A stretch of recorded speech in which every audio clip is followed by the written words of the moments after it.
Welcome to The Explainer. Today, we're diving deep into one of the oldest, most powerful stories ever told. It's a story that tackles a question that, let's be honest, every single one of us has asked at some point in our lives. Right? I mean, why is there so much pain in a world that can be so beautiful? Why do people who try to do everything right, who are genuinely good, still get hit with overwhelming tragedy? It's the kind of question that can seriously shape your view of the world. Well, there's an ancient book that doesn't just ask this question, it throws it right into the spotlight. The Book of Job takes this problem and builds an entire cosmic drama around one man's life. So let's get into it. To really feel the impact of this story, you first have to understand just how good things were for our main character, Job. We're not just talking about a good guy. The story paints him as the absolute ideal, the peak of what a righteous and successful person could be. I mean, look at this. The guy's life was perfect. He was living in Uz, and the text describes him as blameless and upright. He had a deep respect for God and actively avoided doing wrong. On top of that, he was fabulously wealthy, the richest man in the entire region. We're talking thousands of sheep, thousands of camels, a huge operation. And he was a family man with 10 kids he clearly adored. He was so dedicated that he'd offer sacrifices for them, not because they did anything wrong, but just in case they might have, even in their thoughts. So Job had the whole package: incredible wealth, a wonderful family, and a rock-solid character.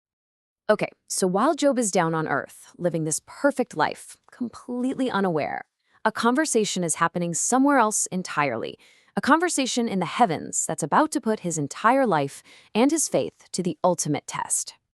So you have this scene in the heavenly court.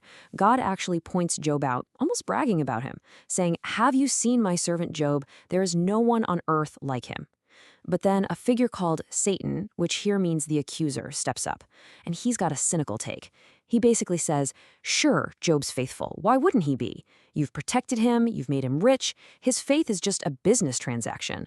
Take away all the good stuff, and I guarantee you he'll curse you to your face. And God agrees to the test. He says, okay, you're on. He gives the accuser permission to go after Job's life. But, and this is absolutely crucial, he sets a boundary. He says everything Job has is fair game, but you can't touch Job himself. This makes it clear that while suffering might be allowed, God is still the one in charge. And with that, the storm breaks.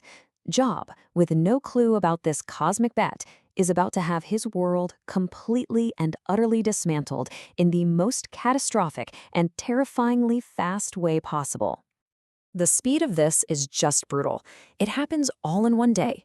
A messenger runs in, out of breath, and says, "Raiders stole all your oxen and killed your servants." Before he's even done talking, another messenger shows up. "A fire fell from the sky and burned up all your sheep." Then a third messenger runs in. "Another group of raiders took all the camels." And while Job is reeling from losing his entire fortune, the fourth and final messenger arrives with the news that would break anyone. A freak windstorm hit the house where his kids were, and all 10 of them are gone. And what Job does next is just stunning. He gets up, tears his robe, shaves his head, all signs of deep, gut-wrenching grief. But then he falls to the ground, not to curse the heavens, but to worship. His first words after losing everything are, "The Lord gave, and the Lord has taken away. May the name of the Lord be praised." The accuser's theory? Totally, completely wrong. But the accuser isn't done. He goes back to God and says, well, yeah, but a man will give up anything for his own health. So God allows a second test, again with a limit. You can afflict his body, but you can't take his life. And with that, Satan strikes Job with painful sores from the top of his head to the soles of his feet. The suffering just went from external to intensely personal. The pain is so all-consuming, so miserable, that his own wife, who has also lost all 10 of her children, looks at him and says, "Are you still holding on? Just curse God and die." You can hear the agony in her voice. She's not just being cruel. She sees death as the only possible escape from this level of suffering. At this absolute rock bottom, Job's 3 friends show up. And to their credit, for 7 days and 7 nights, they just sit with him in the dirt, in total silence. It's a powerful act of friendship. But then they start talking, and their attempts to comfort him quickly turn into accusations, all based on a very simple and very wrong idea of how the world works. Their logic is basically a 4-step formula. 1. God is good. 2. God rewards good people and punishes bad people. 3. Job, you are suffering more than anyone we've ever seen. 4. Therefore, you must have committed some secret, horrible sin to deserve this. It's this idea we call retribution theology. It makes the world feel fair and predictable. But in trying to defend God's reputation, they end up crushing their friend who is telling them, I'm innocent. And Job just loses it with them. He's not only dealing with his grief and his physical pain, but now he has to defend his own character against his so-called friends. He tells them straight up, what miserable comforters you are. He knows their neat little formula doesn't add up. But here's what's so incredible about Job. Even as he is arguing with his friends, and even arguing with God, questioning everything, he still holds on to this tiny sliver of hope. In the middle of all the despair, he declares, I know that my Redeemer lives. He's angry, he's confused, but deep down, his faith, though battered, is not broken. So after chapters and chapters of this painful debate, the story reaches its climax. God finally answers.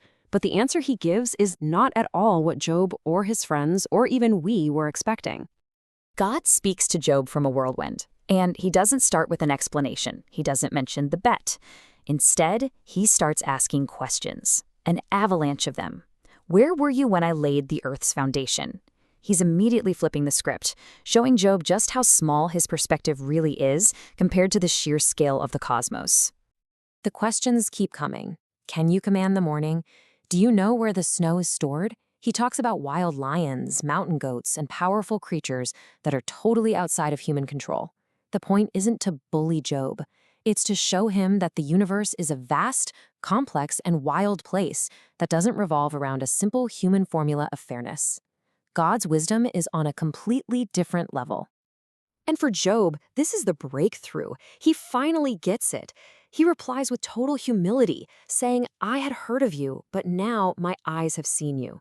It was the difference between knowing about God and actually encountering God. His suffering, as terrible as it was, became the path to a much deeper, more real relationship with the divine. The story does wrap up with a restoration. God tells Job's friends they were wrong, and he blesses Job with twice the wealth he had before, plus 10 new children. But this happy ending almost feels like an afterthought. It's a sign of God's grace, for sure, but the real reward for Job wasn't getting his stuff back. It was that encounter in the whirlwind. And that leaves us with the big takeaway. The book of Job never really gives us a clean answer to the why. It doesn't give us a formula. Instead, it seems to suggest that maybe, just maybe, the deepest kind of faith isn't about having all the answers. Maybe it's about being able to trust in the character of God, even when you have no answers at all. It's a challenge to all of us to think about what our own faith is really built on.